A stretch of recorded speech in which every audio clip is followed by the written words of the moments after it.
परम सरकार आज समाजसेवात प्रविष्ट हुआ मिशनरी सत्तर गुरुजन उपलक्षे विभिन्न प्रांतर प्रविष्ट हुआ गुरु वैष्णव भगवान बटबधुआई मातृ खबर आमी आपनालोकर आमंत्रण क्रमे महान शास्त्र भाग कीर्तনৰ বাবে এই আসনত উপবিষ্ট হৈছোঁ। এই আসনৰ যোগ্যতা হৈছে আমি কিঞ্চিত মানুহ হয়, তথাপিতো আপোনালোকৰ দায়িত্ব আৰু আপোনালোকৰ পদৰ নিয়ম লৈ এই আসনত উপবিষ্ট হৈ পাঠদান কৰিবলৈ আগবাঢ়িছোঁ। ইয়াতে হয়তো অবাঞ্ছিতভাৱে এটা ভুল হৈ যাব পাৰে, সেয়েহে আগতীয়াকৈ আপোনালোকৰ পদৰ তলত আমি শিৰত কৰিছোঁ। কৃষ্ণ গোপিনী ৰাধা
कृष्ण पदे गीते करे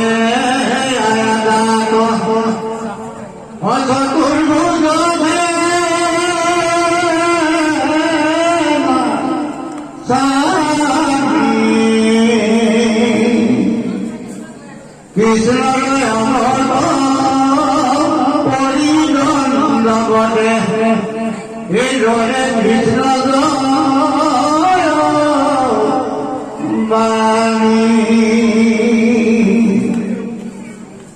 বৈকুণ্ঠ বাসীর ভৈল মহোৎসব মিলিল মহাভাগর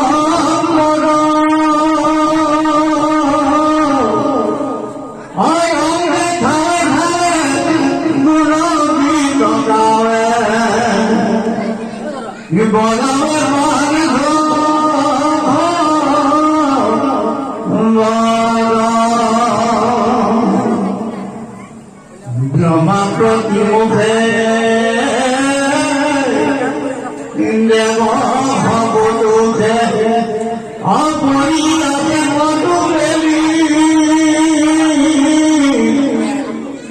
अंधकार हुआ उठिया पाते अनिहारंग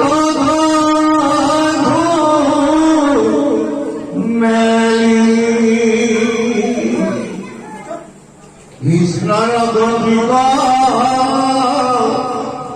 नेदेखिया देवे यादरित हुआ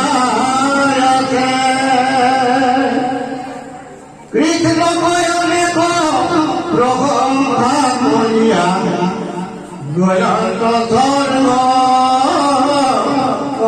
पासे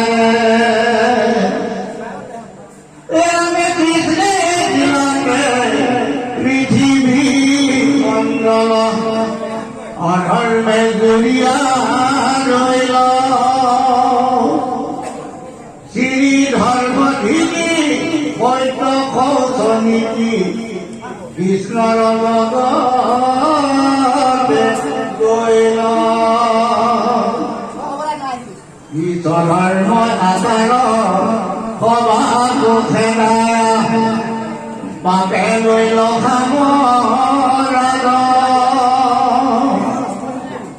पृथ्वीत शून्य एकো नाথাকিল একে হৰিলা মঙ্গল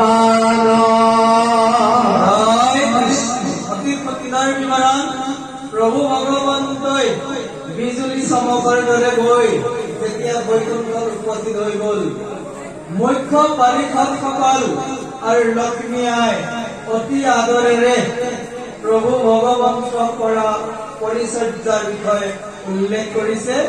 ভগৱন্ত গৈ পূৰ্ণ হৈ থকা সেই অনন্ত শয্যাত বিৰাজ কৰিছে আৰু লক্ষ্মী আই বহু দিনৰ মূৰত প্ৰভু ভগৱন্তক লগ পাই অতি আনন্দেৰে প্ৰভু ভগৱন্তৰ ভৰি দান কৰিছে আৰু উল্লেখ কৰিছে ব্ৰহ্মা আদি দেৱতাসকলে নিজা নিজা স্থানত অৰ্থাৎ এই পৃথিৱীখনৰ পৰা বৈকুণ্ঠ পাবলৈ আমি 7টা স্তৰ পাৰ হৈ যাব লাগিব। পৃথিৱীত আমি জীয়াই আছো ভূ অৰ্থাৎ ভূমণ্ডল পৃথিৱী, ভূ ভুৱ স মহ জন তপ সত্যম, এই 7খন লোকৰ ইপাৰত আছে প্ৰভু ভগৱন্তৰ সেই স্থান যাৰ নাম বৈকুণ্ঠ। কৃষ্ণই নিজৰ বৈকুণ্ঠ বিষয়ে কৈ গৈছে অৰ্জুনৰ আগত, ন তৎ ভাসয়তে সূৰ্য ন শশাঙ্ক ন পাবকঃ যৎ গত্তা ন নিবৰ্তন্তে তদ্ধং পৰমং মম বৈকুণ্ঠম। কৃষ্ণই কৈছে, হে কুন্তীৰ নন্দন অৰ্জুন, যি বৈকুণ্ঠলৈ যোৱাৰ পিছত এটা আত্মা পুনৰাই দুখময় পৃথিৱীলৈ ঘূৰি আহিব নালাগে, চিৰ শাশ্বত ধাম সদায় মোৰ লগতে থাকিব, তাৰ নামে হৈছে বৈকুণ্ঠ। যে এই 14 ভুৱনৰ বিনাশ আছে, কিন্তু ব্ৰহ্মাণ্ড বাজকেতো ঈশ্বৰ নগৰ, যাৰ নমস্কাৰ কৰে পুৰা নৰ, সেই বৈকুণ্ঠৰ বিনাশ নাই। চিৰ অবিনাশী বৈকুণ্ঠ প্ৰতিজন শুদ্ধ ভকতৰ চিৰ আকাংক্ষিত বস্তু, আৰু যিসকলে এই পৃথিৱী আৰু জীৱনৰ অনিশ্চয়তাৰ কথা জানে তেওঁলোকৰ বাবে সেই বৈকুণ্ঠ অতি আকৰ্ষণীয় বস্তু। উল্লেখ কৰিছে ইয়াতে, যিদিনাই কৃষ্ণই এই পৃথিৱীৰ পৰা গুচি গল, লগত সকলোবোৰ লৈ গল, একো থৈ যোৱা নাই। এতিয়া দান দক্ষিণা কৰিও আমি পুণ্য নাপাওঁ। ইয়াতে কি বুলি লিখিছে, কৃষ্ণে এৰিলাতে পৃথিৱী মণ্ডল অধৰ্মে জুৰিয়া ৰৈল, শ্ৰী ধৰ্ম ধিকি সত্য শৌচ নীতি ঈশ্বৰ লগতে কৰিল। কৃষ্ণৰ লগতে ধৰ্ম গুচিয়ে গল, কেৱল কলি যুগৰ মানুহৰ বাবে তেওঁ হৰিৰ নাম থৈ গৈছে। সেইকাৰণে প্ৰভু ভগৱন্তৰ অজস্ৰ নামবোৰৰ ভিতৰত যিটো নাম আপোনাৰ অতি প্ৰিয় হৈ যায়, সেই নাম অনবৰতে লোৱা অভ্যাস কৰিব। এয়া শাস্ত্ৰৰ সিদ্ধান্ত। উল্লেখ কৰিছে ইয়াতে যে স্বধৰ্ম আচাৰৰ সবাকো খেদায়া পাপে লৈল সামৰাজ, পৃথিৱীত শূন্য একো নাথাকিল এক হৰিনাম বাজ। একমাত্ৰ হৰিনামৰ বাহিৰে পৃথিৱীত ধৰ্ম বুলিবলৈ আচলতে একোৱেই নাই। সেইকাৰণে জনা ব্যক্তিসকলে কৃষ্ণৰ নাম অনবৰতে লৈ থাকে, আৰু যিটো নাম আপোনাৰ প্ৰিয় হয় সেই নাম সদায় ল'ব। আমাৰ মৰিগাঁও কেন্দ্ৰীয় ৰাস কমিটিৰ সকলোৰে মুখে মুখে এটাই শব্দ আছে, কি আছে? জয় কৃষ্ণ। শাস্ত্ৰত সিদ্ধান্ত দিছে, নামে তপ নামে জপ নামে যোগ ধ্যান, নামে দান নামে পুণ্য কোটি তীৰ্থস্থান, নামে ধন নামে জন নামে পিতা মাতা, নামে নিজ শহীদ, নামেহে গতিদাতা, নামেহে আপোনাৰ বন্ধু, নামেই গতি দিব পাৰিব, নামৰ দিনে কোনেও গতি দিব নোৱাৰে। ইহ পৰলোকে নাম বিনে গতি নাই, চাৰি বেদৰ ঐকে মুখ্য অভিপায়, হেন জানি নামৰ চৰণে চাপি ধৰা গৃহতে থাকি আপোকে সংসাৰত কৰা সেই হৰিনাম এই নামঘৰত আজি বিৰাজমান অনুৰোধ কৰিছো আজি নিশাটো নাম পাব সদায়তো নাম নাপাব আজি বাকী বিষয় বাসনা ত্যাগ কৰি হৰিৰ নামত নিজৰ জীৱন সংপৃক্ত কৰি দিয়ক আৰু যি আজি নামৰ বীজ ৰোপণ কৰা হৈছে জয় কৃষ্ণৰ নামধৰি এই চকাবাহী অঞ্চলৰ সৰুৰ পৰা বৃদ্ধলৈকে সকলোৰে মুখে মুখে বৈ যাওক হৰি নামৰ নিজৰা আৰু মুখে মুখে উজ্জ্বল হৈ থাকক জয় কৃষ্ণ আহক সকলোৱে এবাৰ কওঁ জয় কৃষ্ণ কাৰণ কৃষ্ণই সিদ্ধান্ত দিছে এই কলিযুগত হৰে নাম কেৱলম কল উনাস্তে বনস্তে ভগতিৰ অন্যথা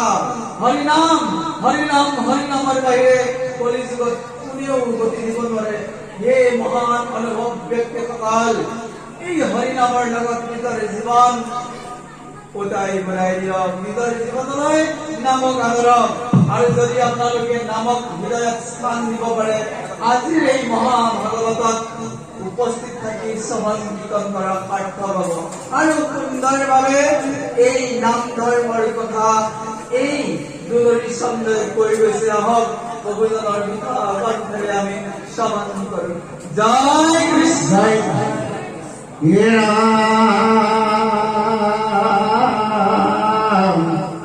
অতিখন যেন স্বৰ্ণ ভৈল ভূমি অশৈল ভৈল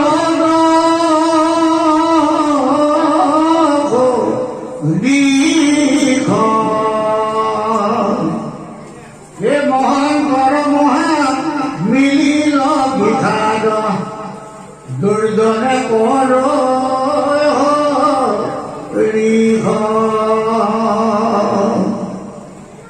কৃষ্ণৰ বিয়োগ নিউধাই পাৰন্ত পৃথিৱী গেলি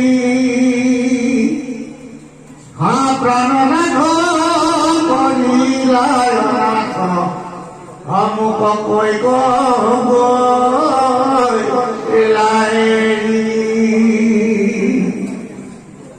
এবে বিধবা ভৈল ময়াবে কতনো পাপ সঞ্চিত এই ধন বৰ্ধন চৰণৰ খোজে আদিকে ভৈল বঞ্চিত আমি কৰি সন্ধানৰ হাতত পৰিলো পাৰিলে মোক মহাদুখে এই বুঢ়ী ভূমি কান্দৰে হুমা হুমি ইয়াতি হলো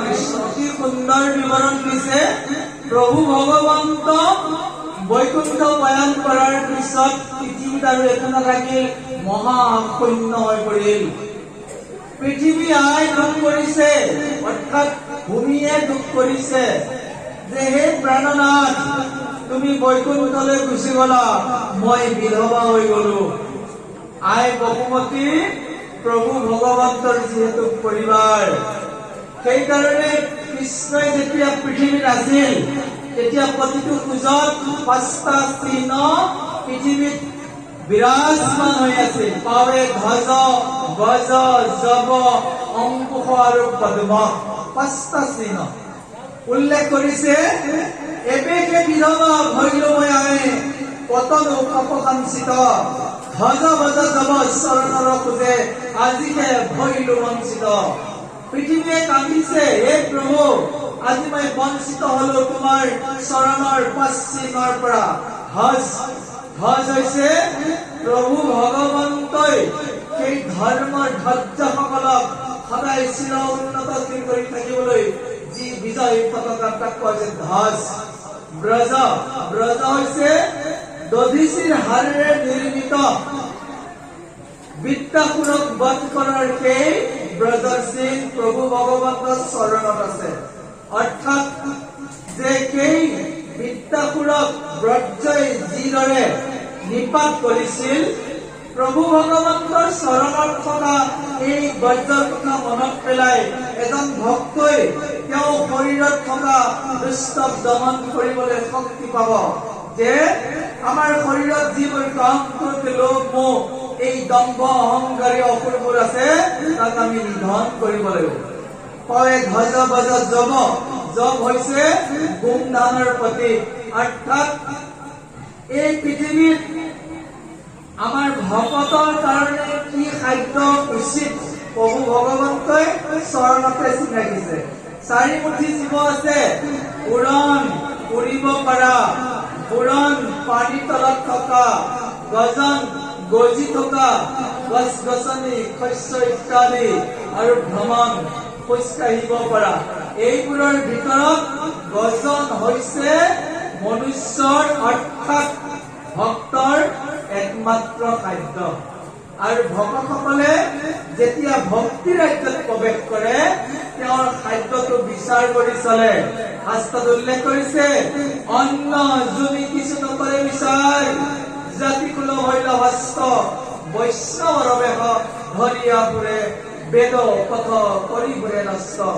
এজন ব্যক্তিয়ে যেতিয়া ভক্তি ৰাজ্যলৈ গুচি যাব, যদি অন্ন বিচাৰ নকৰে তেওঁৰ ভকতৰ সেই সীমা উলংঘন কৰা হ'ব।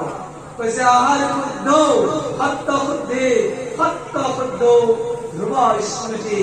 যিজন ব্যক্তিয়ে সাত্বিক আহাৰক শৰীৰক স্থান দিব সেইজন ব্যক্তিৰ আয়ুস বল যশস্য সকলোবোৰ বৃদ্ধি পাব। তাৰ পিছতে দিছে অংকুশ। অংকুশ হৈছে দুৰ্দান্ত হাতীটোক সাধাৰণ মাউট এটাই বশ কৰিব পৰা এডাল যন্ত্ৰ। এই কাৰণে অংকুশ কৃষ্ণই চৰণত স্থান দিছে। আমাৰ মনটো অতি দুৰ্দান্ত, বশ কৰিব নোৱাৰা হাতীৰ নিচিনা। আপুনি বিষয় ভোগৰ পৰা এই ভক্তি ৰাজ্যলৈ গুচি গল, কিন্তু কেতিয়াবা দুৰ্ভাগ্যবশতঃ পুনৰ বিষয়লৈ যাব মন যাব পাৰে। তেতিয়া অংকুশ ব্যৱহাৰ কৰি আপুনি কি কৰিব লাগিব? মনটোক দবাব লাগিব, কৃষ্ণৰ চৰণত থব লাগিব। আৰু তাৰ দিছে পংকজ। পংকজ মানে পদুম। এই পদুম ফুল এই কাৰণেই প্ৰভু ভগৱন্তই চৰণত স্থান দিছে যে সংসাৰখন বিষয় আৰু বিভিন্ন বিষয় বাসনাৰে পংকিলময় এটা ঠাই। এই পৃথিৱীতে থাকি বিষয়ৰ পৰা আঁতৰি আহি এজন শুদ্ধ ভক্ত হ'ব পাৰিব সেই পংকজৰ আৰ্হিৰে। পদুম ফুল বোকা আৰু পানীত থকাৰ পিছতো পদুমৰ গাত বোকা আৰু পানী নলগাৰ দৰে এই সুন্দৰ পৃথিৱীখনৰ বিষয় বাসনাত থাকিও এজন ব্যক্তিয়ে বিষয় বাসনাৰ পৰা আঁতৰি আহি পংকজৰ নিচিনা জীৱন কৰিব পাৰে। সেইকাৰণে 5টা চিহ্ন প্ৰভু ভগৱন্তই যিফালে গৈছিল সেইফালে চিন কৰি ৰৈছিল। কিন্তু আজিৰ এই মুহূৰ্তত কৃষ্ণই যেতিয়া বৈকুণ্ঠ প্ৰয়াণ কৰিছে, পৃথিৱীয়ে হুমা হুমি কান্দিছে, হে প্ৰভু আজি মই অনাথ হলো, তুমি গুচি গলা, তোমাৰ চৰণৰ চিহ্ন কেতিয়াও আৰু মই নাপাম। এইদৰে উল্লেখ কৰিছে। কেনেদৰে কান্দিছে উল্লেখ কৰিছে, কলি চাণ্ডালৰ হাতত পৰিলো পাইলে মোক মহাদুখে, এই বুলি ভূমি কান্দই হুমা হুমি আতি ফলিত মুখে। আৰু পৃথিৱীয়ে কলি চাণ্ডালৰ ভয়ত এনেকুৱাকে কান্দিছে, জানিছে যে কলিৰ এই ৰাজত্বকাল 4,32,000 বছৰ পৃথিৱীৰ অৱস্থা নাইকিয়া হৈ যাব। পৃথিৱীৰ মানুহবোৰ এনেকুৱা এটা চৰম পৰ্যায় পাই যাব যে নকৰিবলগীয়া কাম, নাখাবলগীয়া খাদ্য, নকৰিবলগীয়া আচৰণে ভৰি উঠিব। পৃথিৱীত পাপে পাপ হৈ যাব। এই পাপ সাগৰৰ পৰা আমি ৰক্ষা পোৱাৰ একমাত্ৰ উপায় হৰিৰ নাম। অকল হৰিৰ নাম নিজে ললেই নহব, পৰিয়ালৰ প্ৰতিজন সদস্যকে কৃষ্ণৰ ভক্ত বনাব লাগিব। শাস্ত্ৰত সিদ্ধান্ত দিয়া আছে যে 100 বছৰ পাইছো আমি মানৱ জীৱন। এই 100 বছৰ মানৱ জীৱনৰ আধা গুচি যাব নিদ্ৰাত, টোপনিতে। 100 আধা 50 গুচি যাব আৰু 20টা বছৰ সৰুৰ পৰা ডাঙৰ হোৱালৈকে 20টা বছৰ উমলতে জামলতে গুচি যাব গমেই পোৱা নাযায় 10টা বছৰ গুচি যাব ধন উপাৰ্জন সংসাৰৰ মায়া এইদৰে চাওঁতে 100 বছৰৰ পৰা 80 বছৰ যোৱাৰ পিছত মানুহে ভক্তি কৰিব সময় নাপাব সেইকাৰণে ভাগৱতে সিদ্ধান্ত দিছে 5 বছৰৰ পৰা কণ শিশুবিলাকৰ মুখত যাতে হৰি নাম থাকে প্ৰাৰ্থনা যাতে ৰজনজনে থাকে তাৰ ব্যৱস্থা কীৰ্তনত গুৰুজনে লিখিছে প্ৰহ্লাদৰ মুখে কৈছে মনুষ্যৰ আয়ু 100 বৰ্ষ সংখ্যাত অৰ্ধেক বিফলে যায় জানিবা নিদ্ৰাত 20 বছৰ যায় উপলব্ধে 10 বছৰ যায় ধনক চিন্তন্তে এইদৰে জীৱনটো গৈ গৈ যে বৃদ্ধ কালে যায় 1 বছৰ 20 একো কাৰ্য কৰিবাক নাহিকে শকতি 80 বছৰ বয়সত নামঘৰলৈ আহিব আমাৰ শক্তি নাথাকিব প্ৰহ্লাদে উপদেশ দিছে হে নাজানি শিশু হব এৰা আন কৰ্ম কুমাৰ কালতে ধৰিও ভাগৱত ধৰ্ম কৈছে হে নৰনাৰীসকল আপোনাৰ খবৰ গৃহত থকা কণ ল'ৰা ছোৱালীবোৰৰ হাততো আপুনি ধূপ বাতি ঘূৰুৱাবলৈ শিকাওক প্ৰাৰ্থনা কৰিবলৈ শিকাওক হৰি নাম লোৱাবলৈ শিকাওক আমি অনুৰোধ কৰিছো চকাবাহী এই অঞ্চলৰ কণ শিশুসকলেও যাতে হৰি নামৰ সোৱাদ পায় তাৰ ব্যৱস্থা যাতে প্ৰত্যেকজন জ্যেষ্ঠই কৰি যায় আৰু এটা অনুৰোধ নামঘৰলৈ আহোঁতে কণমানি সকলেও যাতে চাদৰ মেখেলা পিন্ধি আহে বাৰু কথাটো আমি ভাগৱত পাতো জানিব কাৰণে আজি কথাটো বাদ দিছো আজিতো নজতৈব ভৱিষ্যতলৈ নামঘৰলৈ ভাগৱতত আহিলে চকাবাহী অঞ্চলৰ প্ৰতিগৰাকী কণমানি আই মাতৃয়ে সুন্দৰকে জাতীয় সাজপাৰেৰে আহিব নামঘৰটো দেখিবলৈ সুন্দৰ হ'ব আমি বাৰু কথাটো ভাগৱত পাতো বাৰ্ষিক উৎসৱ হিচাপে কোনো এগৰাকী সৰু ছোৱালীয়েও জাতীয় সাজপাৰ নিপিন্ধাকে নামঘৰত প্ৰৱেশ নকৰে যদি ইচ্ছা আছে বহাগৰ 5 তাৰিখত হয় প্ৰতি বছৰত এবাৰ চাই আহিব সৰু সৰু ল'ৰাবিলাককো আমি ধুতি পিন্ধাই দিওঁ প্ৰত্যেকে মাক দেউতাকৰ উৎসৱ হৈ যায় আমাৰ গাঁৱত বিহু অহাৰ লগে লগে বিহুৱানৰ লগত ল'ৰাটোৱে কোনখন ধুতি পিন্ধিব ছোৱালীজনীয়ে কি সাজপাৰ পিন্ধিব মাক দেউতাকে চৈত মাহতে সাজু কৰি ৰাখে আৰু এটা প্ৰতিযোগিতাৰ নিচিনা উৎসৱ হৈ যায় বহাগৰ 5 তাৰিখে বাৰু কথা যে কোনে কিমান সুন্দৰকৈ ল'ৰা ছোৱালীবোৰক নামঘৰলৈ পঠাইছে অনুৰোধ কৰিছো আজিৰ এই মঞ্চৰ পৰা চকাবাহী অঞ্চলৰ আই মাতৃ আৰু কণ প্ৰভুসকলেও জাতীয় সাজপাৰত ইয়াৰ পিছত মহাভাগৱতত অংশগ্ৰহণ কৰে আহক আমাক সুন্দৰভাৱে এই দুলৰী চন্দৰ উপদেশ প্ৰদান কৰিছে আমি বহুজনৰ বলিষ্ঠ কণ্ঠৰে শ্ৰৱণ কৰো জয় কৃষ্ণ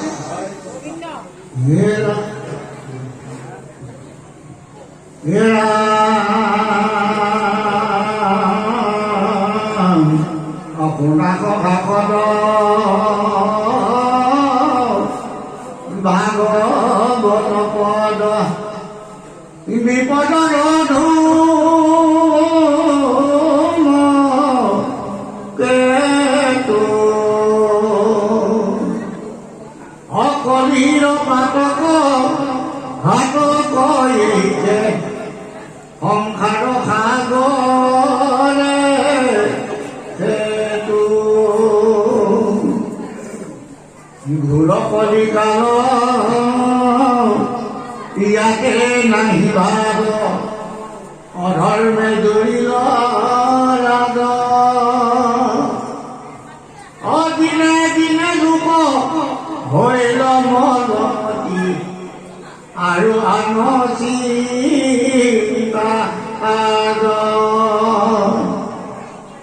হিৰামে বুজিল আচাৰ কৌশ হৈত ধৰ্ম একাকাৰ ভৈল লোক এ মনে গুলি দেখা নিচিন্তি নাথাকা যাই বেলা গৈ পৰ লোক এনে নীতিখনে ধৰে জমৰ কিং কৰে ঐ তবামি লৈ মৰম ও কৃষ্ণ তপি নাই আন গতি নাই অজানিয়া লৈ হৰণ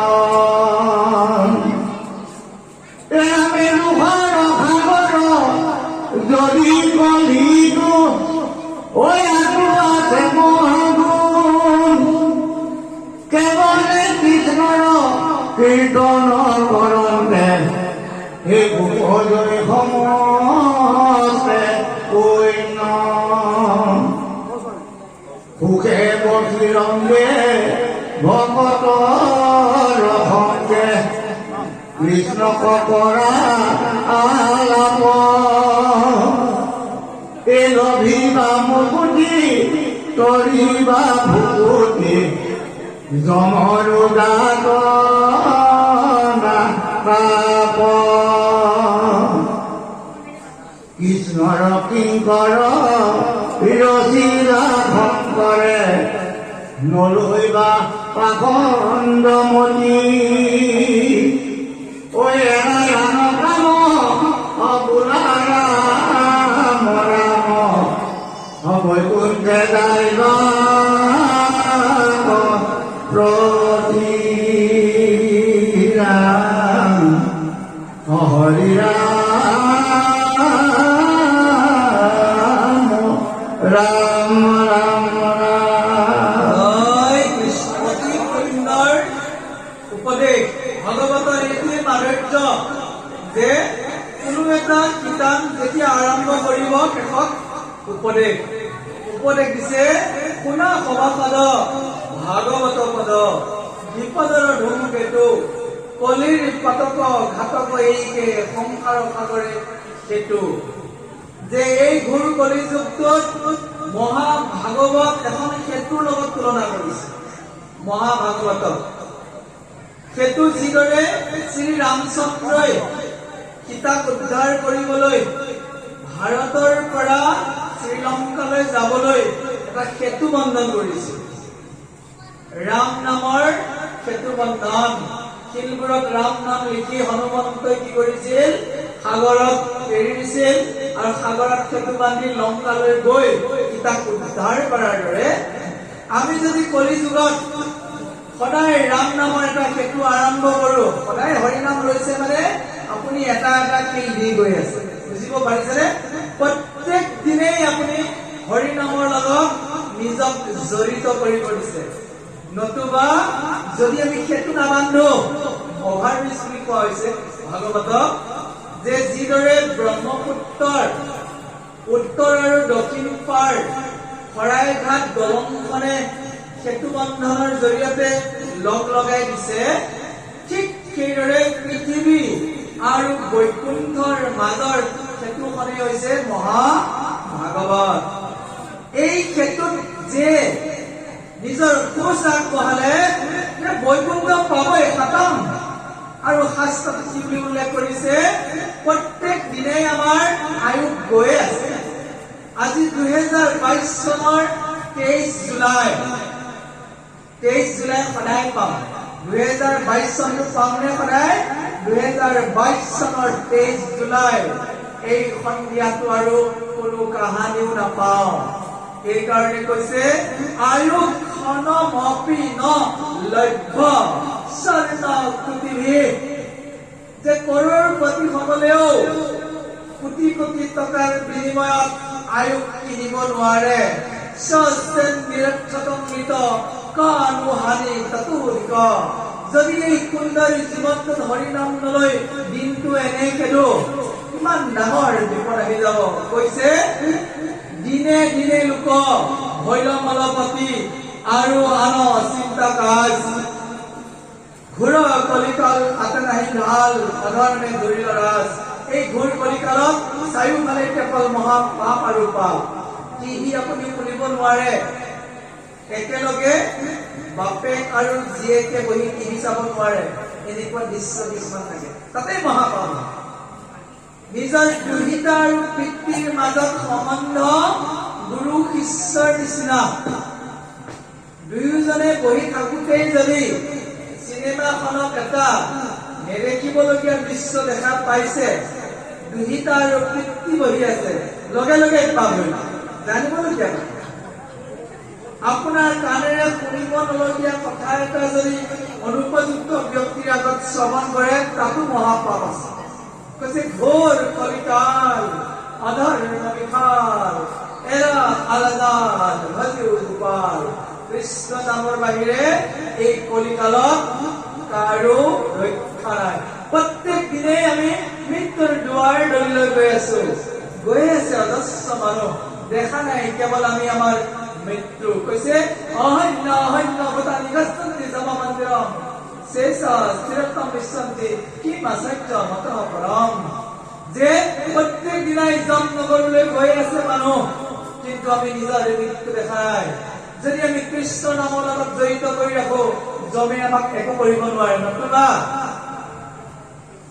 জমে চুৰিত ধৰি আছে বিষয়ৰ শোক একতিলে কৰি চোৰ জমৰ কিং কৰে ধৰি নিবে জমপুৰ জমৰ মত্তিক দেখি হৰাই গেছে তোনা দুৰ্ঘুৰ নৰকে পেলাই ভুঞ্জাইবে যাতনা যদি আমি নাম নলওঁ কৃষ্ণৰ একান্ত শৰণ নলওঁ তেতিয়াহ'লে জমৰ কিং কৰে নৰকলৈ নি আমাক যাতনা দিব শাস্ত্ৰত লিখিছে হে নৰনাৰীসকল এই জমৰ কিংকৰৰ হাতৰ পৰা ৰক্ষা পোৱাৰ একমাত্ৰ উপায় আমাক কি দিছে কেতিখনে ধৰে জমৰ কিংকৰে কৈতেবা মিলাই মৰণ কৃষ্ণত বিনাই আনন্দতি নাই জানিয়া হে প্ৰভু কৃষ্ণ তোমাক লৈলো শৰণ কৃষ্ণক শৰণ ল'ব দিছে কোনজন দেৱতাক ভজনীয় কোনজন পূজনীয় শাস্ত্ৰই সিদ্ধান্ত দিছে অকল কৃষ্ণ নামেৰে আমাক বৈকুণ্ঠলৈ নিব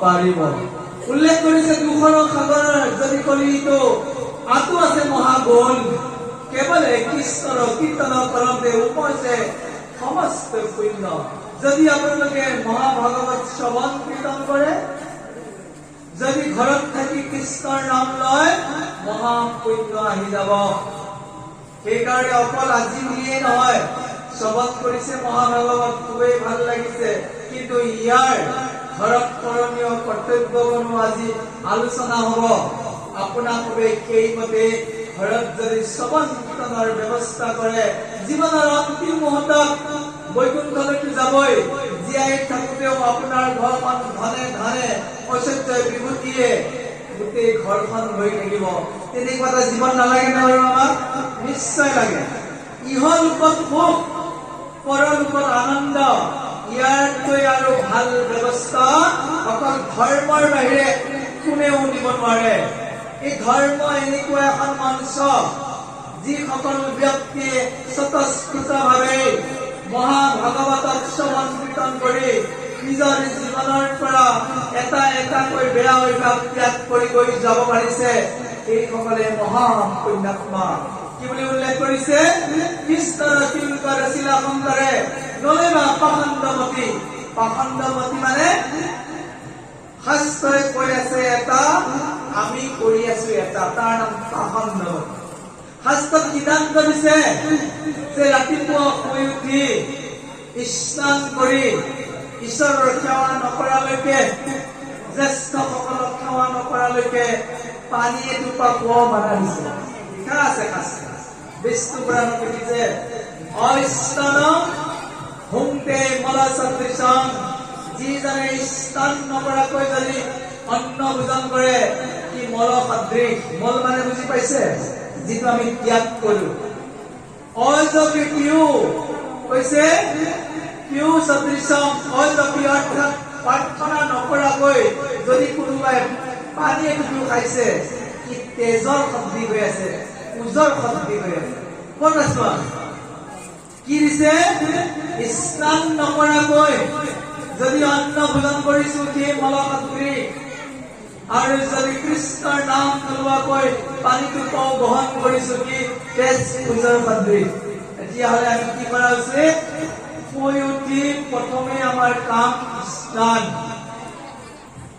এসোপামান প্ৰাৰ্থনা কৃষ্ণক কৰিব নালাগে কৃষ্ণই কওঁ পাৰা যদি কৰিবা নোৱাৰা যদি নাই ধূপডাল জ্বলাবা জয় কৃষ্ণ বুলি ক'লেও বোলে সেইকণো মোৰ সুবিধা নাই আপুনি হৃদয়তে এবাৰ কৃষ্ণ নাম লওক পবিত্ৰভাৱে কৃষ্ণ তাতেই সন্তুষ্ট হওক সেইকাৰণে হে নৰনাৰীসকল আমি আমাৰ জীৱনলৈ যদি আমাৰ তেনেকুৱা বেয়া স্বভাৱ আছিল শাস্ত্ৰই দিয়াৰ বিপৰীত ব্যৱস্থা যদি আমি জীৱনত লৈ আছিলো আজিৰ পৰা এই মুহূৰ্ততে আমি সংকল্পবদ্ধ যে আজিৰ পৰা স্নান নকৰালৈকে কৃষ্ণৰ সেৱা নকৰালৈকে মই একো বস্তু গ্ৰহণ নকৰো যদি আমি এনেকুৱা প্ৰতিজ্ঞা ল'ব পাৰো আমাৰ জীৱন অন্য এক ৰাস্তাৰে গমন কৰিব কাৰণ শাস্ত্ৰতে লিখিছে কলি যুগত কলি ক'ত ক'ত থাকিব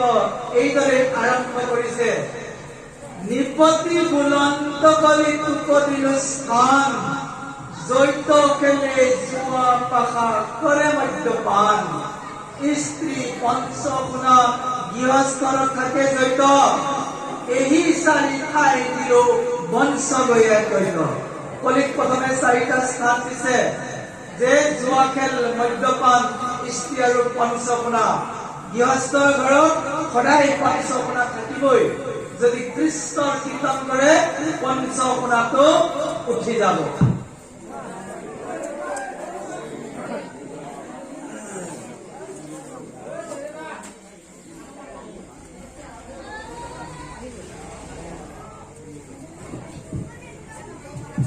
এই পঞ্চগুণাৰ পাপৰ বিষয়ে গীতাটো খুব সুন্দৰভাৱে লিখা আছে চাই ল'ব যে প্ৰত্যেকৰে ঘৰতে আমাৰ কি আছে চৌকা আছে পানীৰ পাত্ৰ আছে বস্তু পিচিব পৰা পাতা হওক গ্ৰাইণ্ডাৰ মিক্সাৰ আছে জলকুকুৰা আছে এই বিভিন্ন ঠাইত কলি বাস কৰে কিন্তু যদিহে মানুহ ঘৰত শুই উঠাৰ পিছত তেওঁলোকৰ ঘৰত চোতাল সাৰি ঘৰ দুৱাৰ পৰিষ্কাৰ কৰি মূল গৃহস্থই স্নান কৰি প্ৰথমে কৃষ্ণক ধূপ ধূনা জ্বলায় সেই ঘৰত কিন্তু পঞ্চগুণা পাপ নাথাকে কৈছে শ্ৰৱণ কীৰ্তন চলে যিটো গৃহস্থৰ নাচাপে পাপী সিটো গৃহস্থ ওচৰ শাস্ত্ৰখনৰ আৰম্ভণিতে লিখিছে যিখন ঘৰত পুৱাই শ্ৰৱণ কীৰ্তন হ'ব কৃষ্ণৰ নাম লোৱা হ'ব সেই ঘৰত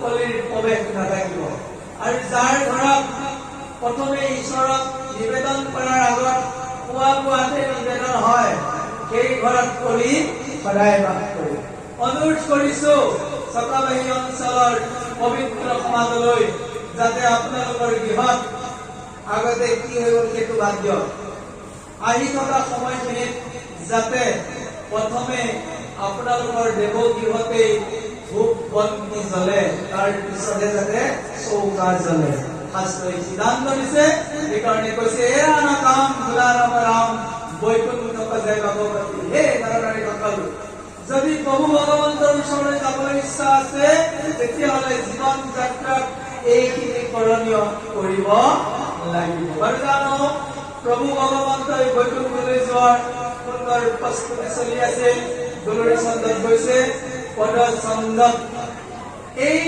যদুকুলৰ অৱস্থা দ্বাৰকাবাসীৰ সুন্দৰ বিৱৰণ ভাগৱতৰ পদবন্ধে গুৰুজনে নিজে কলম ধৰিছে আহক আমি শ্ৰৱণ কৰো জয় কৃষ্ণ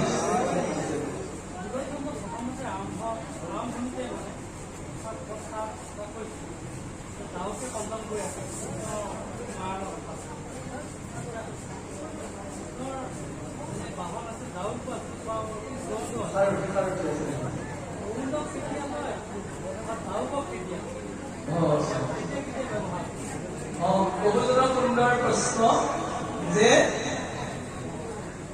প্ৰভু ভগৱন্তই যি মুহূৰ্তত তেওঁৰ ৰথত যোৱাৰ আৰম্ভ কৰে ৰথৰ সাৰথি হৈছে দাৰু ৰথখনে এখন নিজান গমে পাইছে 4টা ঘোঁৰা আছিল ঘোঁৰাকেইটা নাম মই মাত্ৰ পাহৰিছোঁ নাম সৰ্ব আছিল বাংলাদেশ আৰু দুটামান পাহৰিছোঁ এই 4টা ঘোঁৰা চালন কৰিবৰ কাৰণে দাৰুক থাকে জানিবলগীয়া কথা আৰু যেতিয়া কৃষ্ণই বৈকুণ্ঠ প্ৰয়াণ সময় হৈ গ'ল তেতিয়া সেই ৰথখন আৰু ঘোঁৰাকেইটাক কথা দাৰুকক কৈছে তুমি এতিয়া যাব নালাগে তুমি দ্বাৰকাত গৈ খবৰ দিব লাগিব দাৰুকে কৈছিল প্ৰভু আপোনালোকৰ লগতে ময়ো যাওঁ দাৰুককো যাব দিয়া নাছিল আৰু উদ্ধৱকো যাব দিয়া নাছিল উদ্ধৱে শ্ৰৱণ কীৰ্তনৰ ব্যৱস্থাৰ বাবে থাকিব লাগিব আৰু দাৰুকক এটা দায়িত্ব দিছিল যে যিহেতু মই এতিয়া বৈকুণ্ঠলৈ যাম প্ৰভাসলৈ আহিছিল এইকাৰণে দান দক্ষিণা দি ৰীতি অভিশাপ ব্যৰ্থ কৰিবলৈ সকলোৱে ভাবিছিল প্ৰত্যেকগৰাকী নাৰীয়ে নিজৰ নিজৰ বীৰ স্বামীজনক সজাই পৰাই প্ৰভাসলৈ পঠাইছিল দ্বাৰকাৰ পৰা যে আমাৰ যাতে ৰীতি অভিশাপ ভংগ নহয় কেৱল কৃষ্ণইহে জানিছিল যে তেওঁলোক আৰু ফিৰি নাহিব গোটেইবোৰ বিৰহ হৈ গ'ল খবৰ দিব লাগিব আটাইতকৈ ডাঙৰ কথা কৃষ্ণই যোৱাৰ পিছত এসপ্তাহৰ পিছত দ্বাৰকা নগৰখনো তল যাব এই যে দ্বাৰকাত থাকিল তেওঁৰ পত্নীসকল পিতা মাতা বন্ধু বান্ধৱ তেওঁলোকক নিবলৈ অৰ্জুন আহি আছে তেওঁ বনাই ধৰিছে পৰিকল্পনা অৰ্জুনেও গম নাপায় অৰ্জুন আহি আছে হস্তিনাপুৰত থাকিও শান্তি পোৱা নাই নিজৰ প্ৰিয় বান্ধৱৰ খবৰ ল'বলৈ দ্বাৰকালৈ আহি তেওঁ দ্বাৰকাত খবৰ পাবহি এই অৰ্জুনৰ লগত আলোচনা কৰি কথাখিনি পাতিবৰ বাবে দাৰুকক থৈ গৈছে আৰু বৰুণ হৈছে বিনতাৰ পুত্ৰ কশ্যপ মুনিৰ ঔৰসত জন্ম বিনতাৰ পুত্ৰ মহাশক্তিশালী বৰুণলৈ প্ৰভু ভগৱন্তৰ মন জয় কৰি তেওঁৰ বাহন হিচাপে স্থান লাভ কৰিছিল যিজনৰ নাম ল'লেও বৈকুণ্ঠ প্ৰাপ্তি সম্ভৱপৰ আৰু সেই গৰুড় হৈছে ভক্তগণৰ ভিতৰত তেওঁ এজন বিশেষ সৰ্বশ্ৰেষ্ঠ এতিয়া বুজি পাইছেনে প্ৰভু ভগৱন্তই যেতিয়া ব্ৰহ্মাণ্ডৰ বিভিন্ন তেওঁ অন্তৰ্যামী য'তে ইচ্ছা ততে আৱিৰ্ভাৱ হ'ব পাৰে তথাপিও গৰুড়ৰ বাহনত তেওঁ ব্ৰহ্মাণ্ড ভ্ৰমণ কৰে আৰু যেতিয়া যুদ্ধকে আদি কৰি কিছুমান মুহূৰ্ত আছে যুদ্ধৰ এটা নিয়ম ৰথখন তেওঁ কি কৰিব লাগিব উঠি ল'ব লাগিব যুদ্ধৰ এটা পদ্ধতি অশ্বাৰোহী গজাৰোহী পাদুদকী বিভিন্ন ভাগে ভাগে আছে তেতিয়া ৰথত থাকিও তেওঁ যুদ্ধত অৱতীৰ্ণৰ সময়ত বহু সময় ব্যৱহাৰ কৰিছে যি সময়ত তেওঁ জৰাসন্ধৰ লগত 17 বাৰ যুদ্ধ কৰিছে তেতিয়া ব্যৱহাৰ কৰি প্ৰথম ৰথখন ব্যৱহাৰ কৰিছিল কুণ্ডিললৈ ৰুক্মিণীক লৈ যেতিয়া বেগ কৰিছে তেতিয়া প্ৰথম যুদ্ধ ঘোষণা কোনে কৰিছিল সামূহিকভাৱে ৰুক্মবীৰে আৰু তেতিয়াই তেওঁ দাৰুক আৰু সেই ৰথখনক লগতে চক্ৰ আহ্বান কৰিছিল কিয় চক্ৰ আহ্বান কৰিল যে ৰুক্মিণীৰ ককায়েকক ৰুক্মবীৰক মাৰিব নোৱাৰে বিয়া পাতিছেহে আজি মুণ্ডন কৰি দিবলৈ চক্ৰটো ব্যৱহাৰ কৰিছিল আপুনি যদি ভাগৱতখন অধ্যয়ন কৰে দেখিব কৃষ্ণই জন্মাষ্টমীৰ দিনা খালী হাতে গুচি আহিছে আৰু চক্ৰ আৰু এই ৰথখন তেওঁ কেতিয়া আমন্ত্ৰণ কৰিল যেতিয়া বেদনিধিৰ হাতত ৰুক্মিণী আই দ্বাৰকালৈ পত্ৰ পঠালে পৃথিৱীৰ প্ৰথম লাভ লেটাৰ প্ৰেম পত্ৰ আচৰিত পৃথিৱীত যিমানবোৰ ঘটনা ঘটি আছে গোটেইবোৰ ভাগৱততে লিখা আছে আজিও আমাৰ আধুনিক যুৱক যুৱতীসকলে মনৰ ভাৱ বিনিময় কৰাৰ মাধ্যম তেওঁলোকৰ ফেচবুক হোৱাটছআপ মোবাইলত মেছেজত যিদৰে মনৰ বাৰ্তা প্ৰিয়জনলৈ পঠায় ঠিক সেইদৰে আজিৰ পৰা কিমান হাজাৰ বছৰ আগত অসমৰ লক্ষ্মীয়ে ৰুক্মিণী দেৱীয়ে নিজৰ মনৰ বাৰ্তা পঠাইছিল বেদনিধিৰ হাতত মনত পৰিছেনে বাৰু সেই মুহূৰ্তত তেওঁ আপোনাৰ প্ৰসংগত আহি গ'ল আৰু কথাখিনি তেতিয়া তেওঁ প্ৰথম ৰথখনৰ নামটো মই অলপতে পাইছিলোঁ পাহৰি গৈছোঁ বাৰু জানো নামবোৰ কিছুমান মনত ৰাখিব নোৱাৰো বুজি পালেনে বাবু? যুদ্ধৰ সময়ত দাৰুক আৰু ৰথ, আৰু যেতিয়া তেওঁ ইঠাইৰ পৰা সিঠাইলৈ যাব তেতিয়া তেওঁ গৰুণ্ড পক্ষী ব্যৱহাৰ কৰিছে। জয় কৃষ্ণ।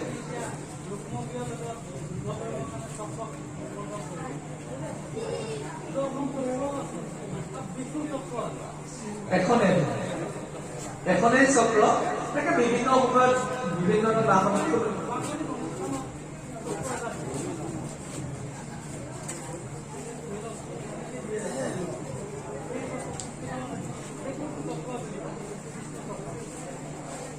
হ'ব পাৰে। পঢ়ে যিহেতু মহান এই বৈদিক ধৰ্মটোত ইমান অজস্ৰ নিয়ম নীতি প্ৰৱৰ্তন আছে, আপুনি মই তাক কোৱা দি নাপাওঁ। কিন্তু সৰ্বশ্ৰেষ্ঠ হৈছে কৃষ্ণ নাম। চক্ৰ যে চক্ৰ আচলতে সময়ৰ প্ৰতীক, জানিব লাগে কাৰণে কৈছো। চক্ৰৰ মূল তত্ত্ব হৈছে সময়ৰ প্ৰতীক। চক্ৰ যদি প্ৰভু ভগৱন্তই সময় যদি গণনা নকৰিলেহেঁতেন পৃথিৱীখন স্থবিৰ হৈ গ'লহেঁতেন। আচলতে চক্ৰ ঘূৰণীয়া, ই গতিশীলতাৰ প্ৰতীক। ই গতিশীল কৰি থাকিব, পুৰণা চাম গুচি যাব, নতুন চাম আহিব, এইটো গতিশীলতা। আৰু এতিয়াও সত্যযুগ গুচি গ'ল, আমি দাপৰ খেদিলো, ত্ৰেতা খেদিলো, এতিয়া কলিযুগো সদায় নাথাকে, ইও গতিশীল। ই গৈ গৈ গৈ আকৌ কলিৰ শেষত হ'ব কল্কি অৱতাৰ, কাটি মাৰি ম্লেচ্ছ কৰিব বন্দামাৰ।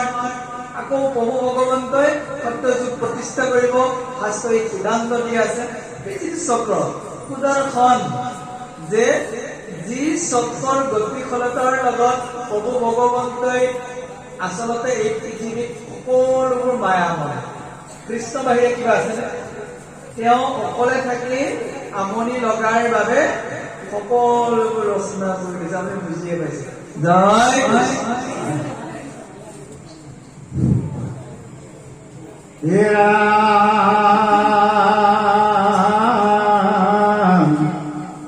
সুকনিক ধতি শুনা ৰাজা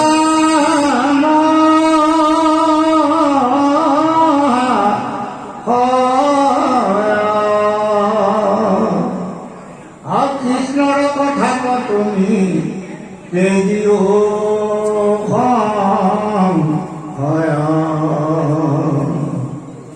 নপাৰিলাই আপোনাক মাধৱেৰা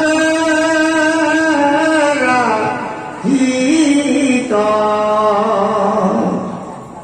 নকৰিবা বেন শংকা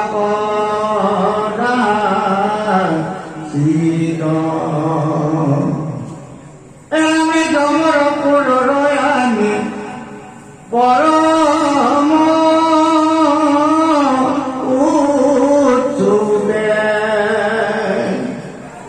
অমৃত কপুতক দিলা দক্ষিণা ৰূপে শৰীৰে নীলাচৰ্গে অন্তৰ্যদ ৰাখ সি কি কৃষ্ণ ৰাখিবেনো নোৱাৰে আকৌ নাক আমি ব্ৰহ্মই অস্তে দহিলে তো মাৰ কলে বৰ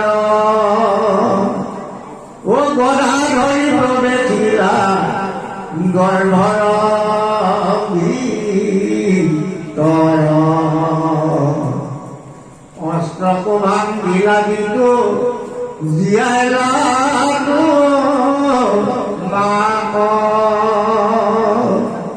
কি কৃষ্ণ ৰাখিবে ন পাৰে আকৌ নাক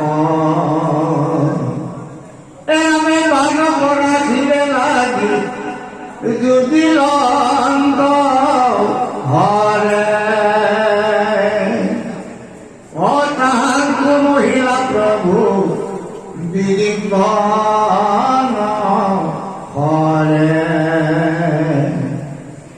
জগত সংহরে অন্তক দিনু রুদ্র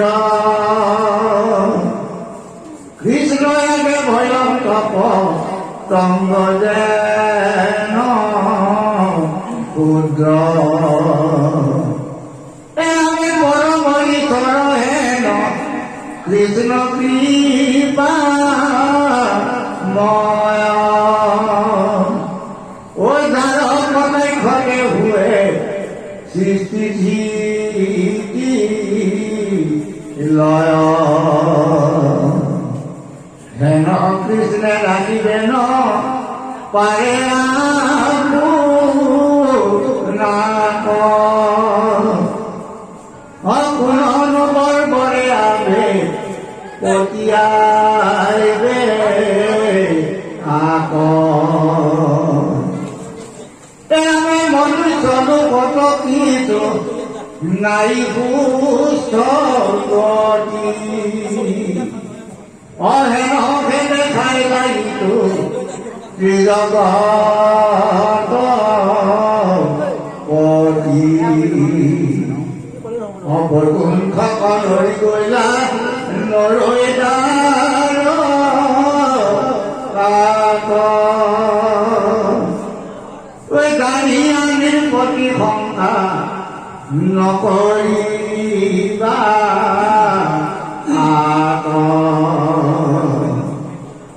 হিৰামে যিটো মহাৰাজা সিংহাসনে থাকে চৰি ইন্দ্ৰসেনৰ অন্তকালে মৰে দান্ত কৰি মৰিলে অৱশ্যে হুৱে বিশ্বাস কৰো চাই অকুণ্ঠিত বিষয় দেখা একো সুখ নাই জয় কৃষ্ণ ইমান মধুৰ বিৱৰণ একান্ত মনে যদি শুনি গৈছে পদত বুজিয়ে পাইলে তথাপি অকণমান আওৰাই দিছো যে শ্ৰী সুখদেৱে পৰীক্ষিতক এটা প্ৰশ্ন জগাই তুলিছে যে হে পৰীক্ষিত তুমি সেইটো ভাবিব পাৰা যিজন কৃষ্ণই নিজৰ গুৰুক দক্ষিণা দিছিল কি দক্ষিণা দিছিল মৃতক পুত্ৰ মৰিয়ে গল মৰি যোৱা পুত্ৰক যেতিয়া গুৰুৱে বিচাৰিলে সঞ্জীৱনীয়ে আনি দিছে যমৰ ঘৰৰ পৰা কম ডাঙৰ কাম কৰিছে আৰু কৈছে হে পৰীক্ষিত তুমি যেতিয়া উত্তৰৰ গৰ্ভত আৰু তোমাৰ মাৰ গৰ্ভত আছিলা অশ্বত্থামাই এনেকুৱা এপাত বাণ মাৰিছিল অমুক অস্ত্ৰবান সেই বাণত তুমি মৃত্যু হ'ব লাগিছিল তোমাৰ মাৰ গৰ্ভলৈ গৈ হাতত গদা ধৰি কৃষ্ণই তোমাক ৰক্ষা কৰিছে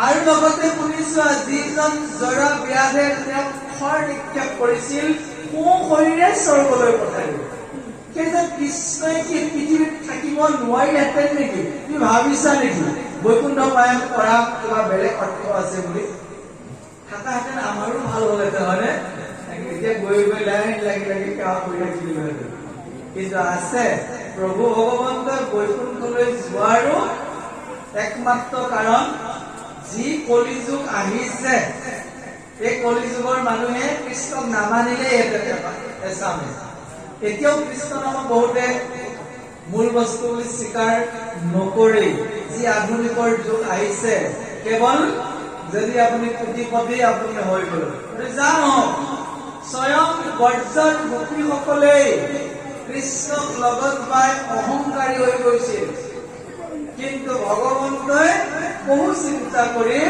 তেওঁক বৈকুণ্ঠ গমন কৰিছে বুজাই দিছে কি বুলি কৈছে নিগদি কোনো ৰাজা মহাশয় কৃষ্ণৰ কথাটো তুমি তেজিও সংশয় নপাৰিলা আপোনাক মাজলৈ ৰাখিত নকৰিবা আৰু হেন শংকা কদাচিত কৃষ্ণই থাকিব পাৰিলেহেঁতেন কিন্তু নথকাৰো কাৰণ আছে উল্লেখ কৰিছে বানক ৰাখিবে লাগি যুঁজিলন্ত হৰে তাহাম কমলিলা প্ৰভু বিজিম্বন কৰে প্ৰথম জীৱাণু অস্ত্ৰ ইউজ কৰিছে তেজপুৰত, জানিবলগীয়া কথা।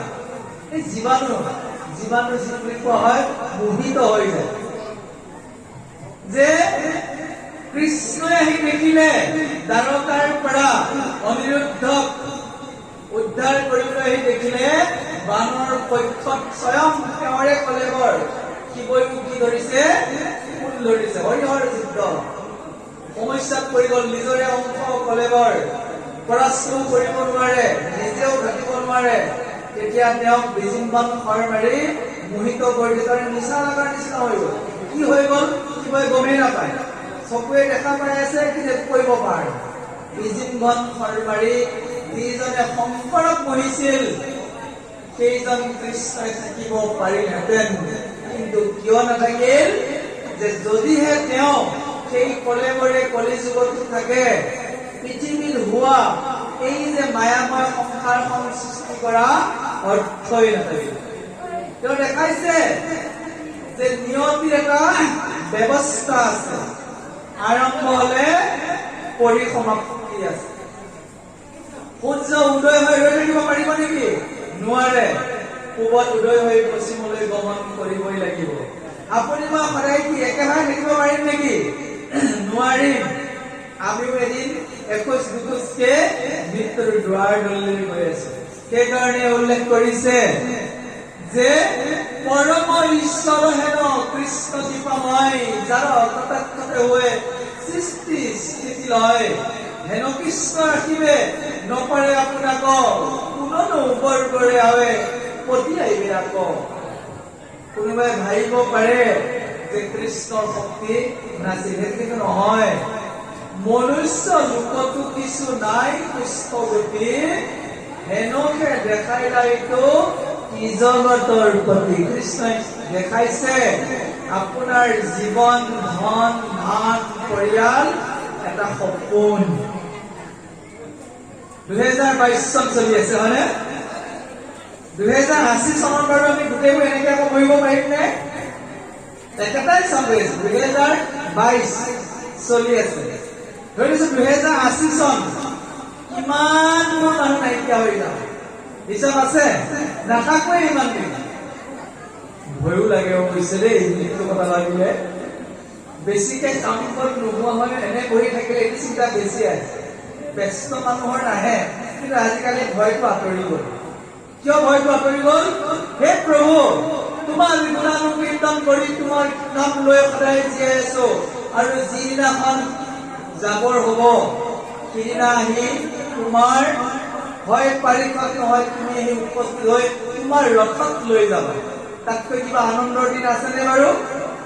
প্ৰভু ভগৱন্তৰ ৰথখন হৈছে হংস বাহন, ৰাজ হাঁহৰ নিচিনা, গোটেইখন সোণৰ।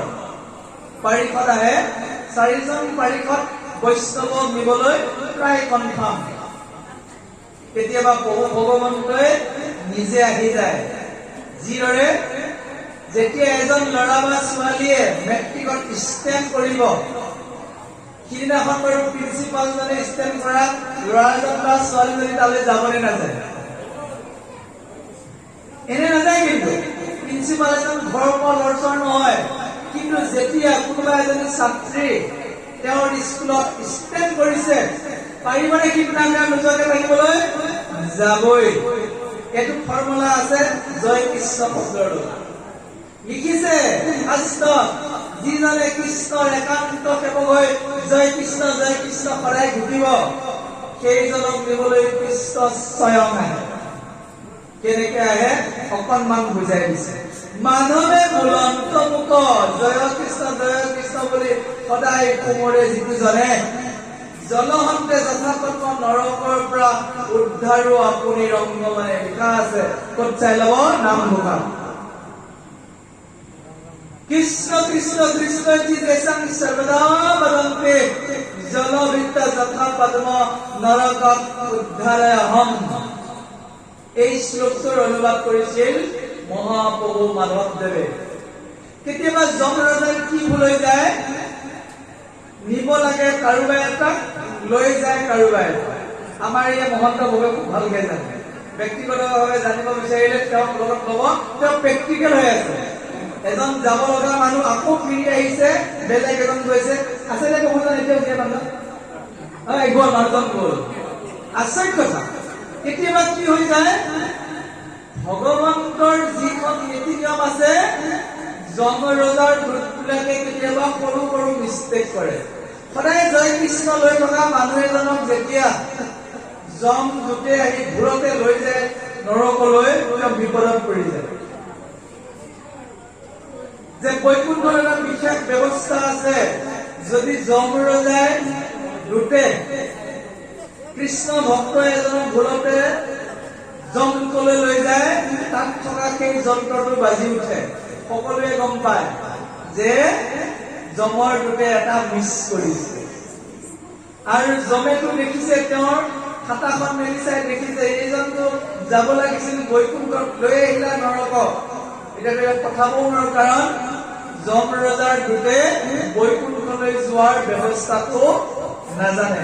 পাছপৰ্টো নাই, ভিছাও নাই। উপায় নাপায় স্পেচিয়েল কেবিনত ৰাখি থৈ দিয়ে।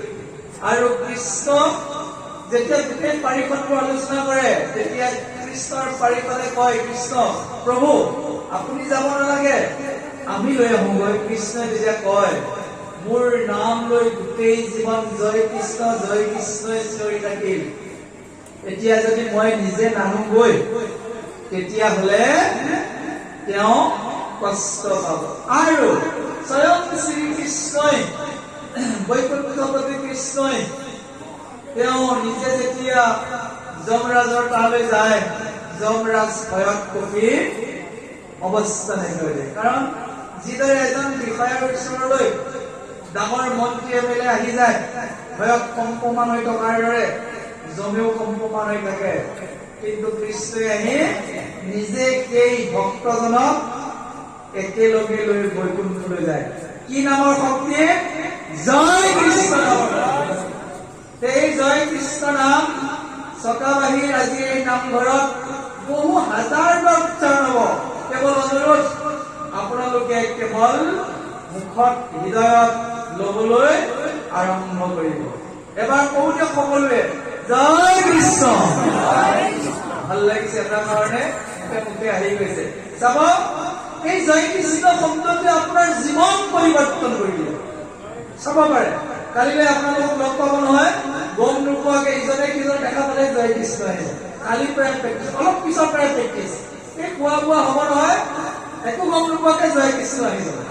এয়া ভাগৱতৰ পাৱাৰ, একান্ত ভক্তৰ পাৱাৰ, যে প্ৰভু ভগৱন্তৰ নামেৰে আমাৰ শৰীৰত ক্ৰিয়া কৰে। কৈছে, কৰ্ণ পথে ভগতৰ হিয়াত কবে কি হৰি, দুৰ্বাসনা হৰায় সমস্তই, জলৰ যতে কমল যেহেন শৰত কল চহৰতে নিৰ্মল কৰায়। বাৰিষা কালত নদীত থকা মলিবোৰ, পানীত থকা মলিবোৰ যিদৰে স্বচ্ছ হৈ যায় শৰৎ কালত, ভাগৱতৰ সন্মুখত থাকি কৃষ্ণ কথা শুনিলেও মনৰ পৰা সকলো মলিনতা নাইকিয়া হৈ যায়। কৈছে, প্ৰহিষ্টং কৰ্ণৰন্ধেন স্থানং ভৱচৰণহম ধুন কৃষ্ণ কৃষ্ণ চলিলেশ্য যথাচৰ। শৰৎ কালত হোৱা পানীৰ নিৰ্মলৰ দৰে কৃষ্ণ কথা শুনোতে শুনোতে আমাৰ মনটো কৃষ্ণ কথাৰ প্ৰতি ভাবিত হ'ব। অনুৰোধ কৰিছো যে আপোনালোকে কৃষ্ণ নামৰ লগত যিমান পাৰে সমানে আপোনালোকে নাম লৈ আপোনালোকেও নিজৰ ভিতৰত থকা কৃষ্ণক জগাই তোলক। আহক আমি প্ৰভুজনৰ মধুৰ কণ্ঠৰে পুনৰ প্ৰভু ভগৱন্তৰ সেই গুণ লীলাৰ বিষয়ে আলোচনা আগবাঢ়ো। জয় কৃষ্ণ।